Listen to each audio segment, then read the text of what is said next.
Hello viewers, welcome to my blog চ্যানেলে সবাইকে স্বাগতম। যারা যেখান থেকে রয়েছেন অবশ্যই কমেন্ট করে জানিয়ে দিবেন। আপনাদের কমেন্টের উপর ডিপেন্ড করে কিন্তু আমরা ভিডিওগুলো মেক করে থাকি। তো আমার ডিসপ্লেতে দেখতেই পাচ্ছেন আকাশমণি গাছের ছোট্ট একটি বাগান।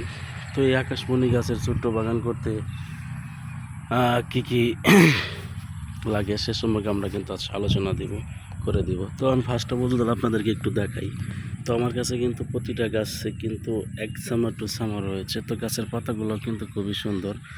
তো এগুলা কিন্তু ফার্স্ট অফ অল কিন্তু আকাশমণি গাছের চারাগুলা কিন্তু বীজ গেড়ে দিতে হয়। গেড়ে দেওয়ার পরে কিন্তু তারপরে সার দেওয়া হয়। তো সার দেওয়ার পরে কিন্তু এরকমভাবে মাটিতে রেখে দেওয়ার পরে কিন্তু আস্তে আস্তে বড় হয়ে যায়। তো এখানে কিন্তু বিশাল বড় কিন্তু এই আকাশমণি গাছের বাগান, তা তো দেখতেই পাচ্ছেন।